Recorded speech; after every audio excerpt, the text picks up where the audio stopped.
Hey guys, welcome back. My name is Mary, and for those of you who are new to the channel, I'm an occupational therapist helping students and recent graduates prepare for the NBCOT board exam. But today, I'm going to do something quite different and talk to you about what might be the second most requested video on this channel, which is how do I create and build a resume that'll help me to stand out and get hired. Now, for those of you who've been watching my videos for some time, you know that occupational therapy is my third career.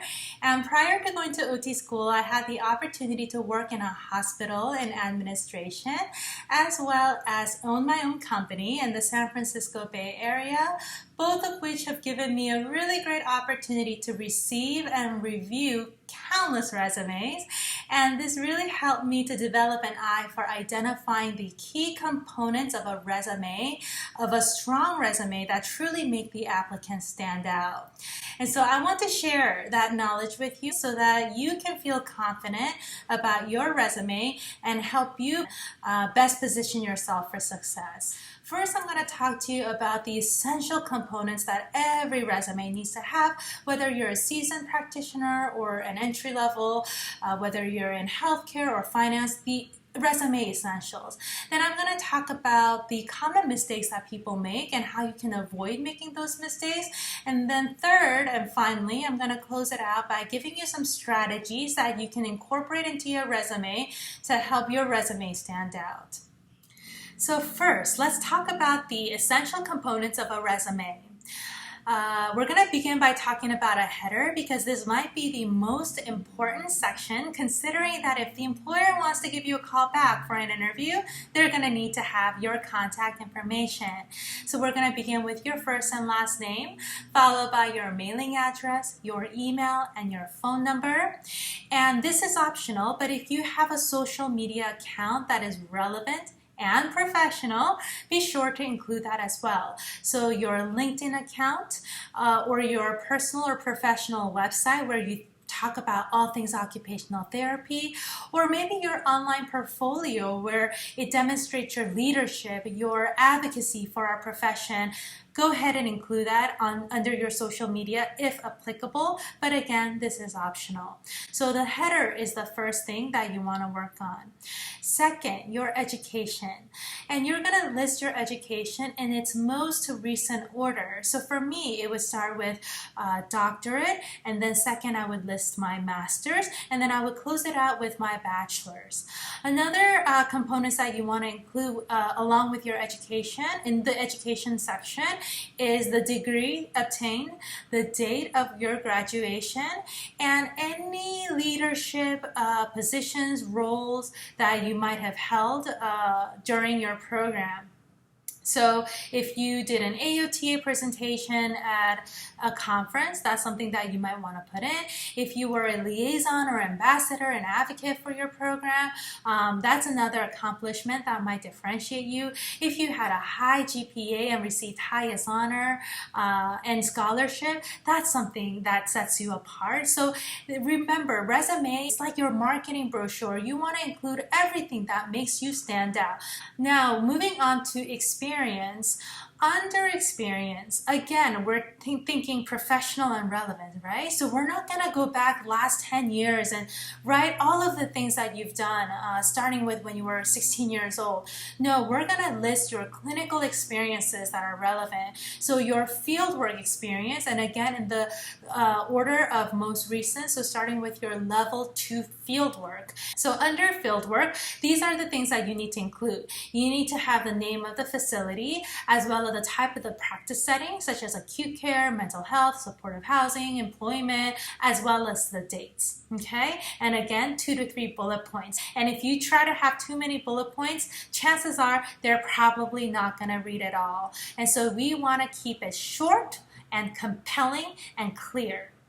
So after your professional experience, be sure to include your certification, your license number, and here you can actually put in your specialized certification if you have it, as well as additional training. So anything that you have under license and certification, be sure to include in this section.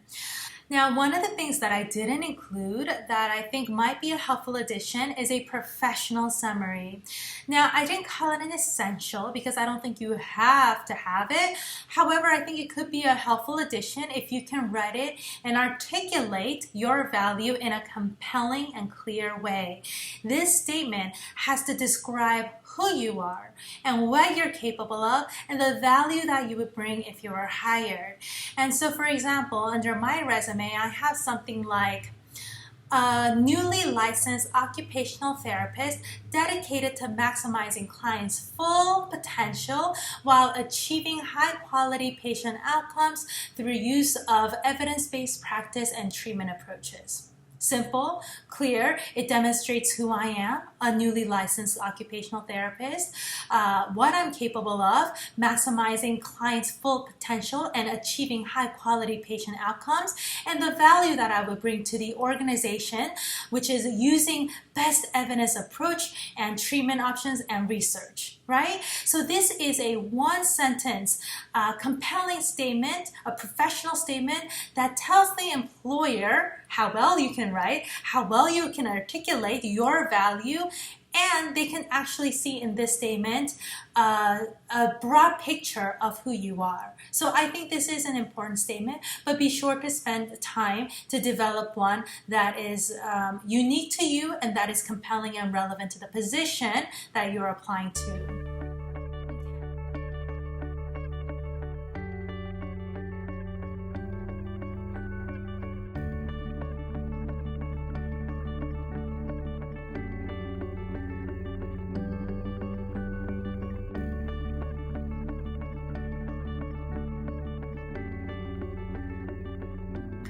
All right, so let's talk about some common mistakes that people make that you can avoid to make sure that your resume stands out as being clean, clear, and professional. 1, font and colors and design. I can't tell you how many times you guys have received resumes that have different fonts, multiple colors, and fancy designs and templates with a photo. These are all of the things that you may do to make your resume stand out. But in the end, your words may get lost in all of these different italicized letters, the underlined, the bolded words. It really doesn't help the reader. In fact, it'll just make it look cluttered. We want to keep it to a standard and simple design. And even in choosing font, try not to get too fancy. Something like a traditional standard font like Times New Roman and Helvetica will do the job. So the objective here when you're formatting and using your font is not to make it look pretty, but to make it look organized and clean and professional. So remember that when you're choosing your font and your colors. And again, no photos. We do not need to include a headshot. That's all I have to say about that. Okay, secondly, bullet points and not paragraphs. When recruiters receive your resume, they may or may not spend a full minute perusing and or scanning your resume. So we want to make our key accomplishments stand out. We don't want to write a full paragraph because the chances are they probably won't read it. And so under each experience and practice setting, we want to include maybe 2 to 3 bullet points. I think even 3 might be too much. That really demonstrate your initiative, your leadership, your accomplishments, the value that you brought. So think about the things that you did that were kind of a big deal, right? And begin each bullet with a powerful action verb. So instead of saying something like, I helped ... start with assisted ... facilitated ... coordinated, collaborated, implemented, measured, and thinking about measures, speaking of measured, we want to include things that are measurable, so clear outcomes that you've had. So if you built a process map that helped to increase productivity and enhance workflow, definitely include that in. So measurable, outcome, result specific, those are really good things to include in your bullet points. And third, don't switch your verb tenses. This happens quite frequently, and I think a lot of people don't even think about how that may sound. But if you are starting one bullet point with a past tense like implemented, you shouldn't start your next sentence with a present tense, such as facilitate. It just doesn't look right. It doesn't look professional. It doesn't sound correct. So make sure that you stick with one verb and be consistent with it throughout so that it's easy to read. And finally, no typos.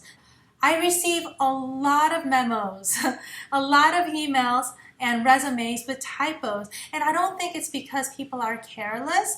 I mean, you might double check your work 2 to 3 times, but the truth is sometimes even when you double check, because we're used to writing it and because we've spent so much time writing it, you may overlook certain words or phrases that may look correct to you, and it happens to me quite often. So whenever I'm working on an important document, I always make sure to have second pair of eyes just to check for grammar and typos, and this is gonna ensure that your resume is professional, okay?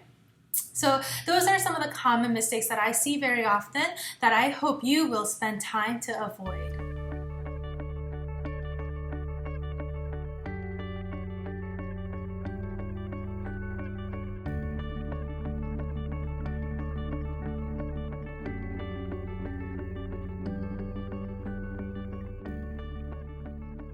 All right, so that brings us to our final section, and we're going to talk about some of the key strategies you can incorporate and use to make your resume stand out. And we're going to begin by talking about keywords.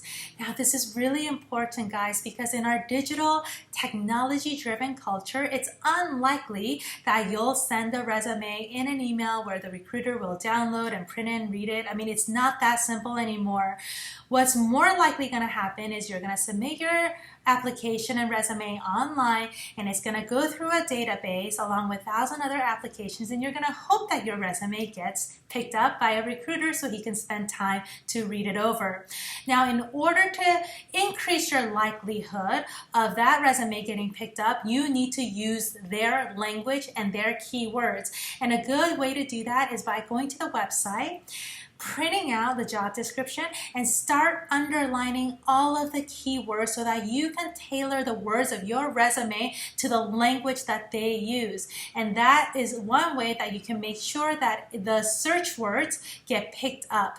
Secondly, we want to make sure that every bullet point that you include is not necessarily duty specific, but that it is accomplishment specific. So try to think about and go back to that time when you were a fieldwork student and think about the things that you did that made you stand out among the crowd. So if you were the first person to ever create or design a sensory clinic, that would be really important to include because that shows your initiative, right? And if you were the first person to create a process map, that shows initiative and your analytical skills and your commitment to improve the workflow. So think about what it is that differentiates you and think big picture, broad characteristics and attributes. And finally, I want to talk about the appearance. As I mentioned earlier in the beginning of this video, I believe your first impression begins not during an interview, but with your resume. And so how professional you're able to make your resume look will speak a lot about who you are and your ability to organize and structure material. And so being able to articulate with few words who you are and the value that you bring is a skill in and of itself. And so make sure that you spend time to organize and format and structure your resume so that the appearance is not overwhelming, so that it makes the reader want to read and peruse your resume. Okay, so that's it for today. I hope this video was helpful. As always, I am here to provide support. Oh, there's Stella! And to help you guys along your OT journey so that we can thrive and succeed together. As always, thank you for watching, and I'll see you guys again next time. Bye!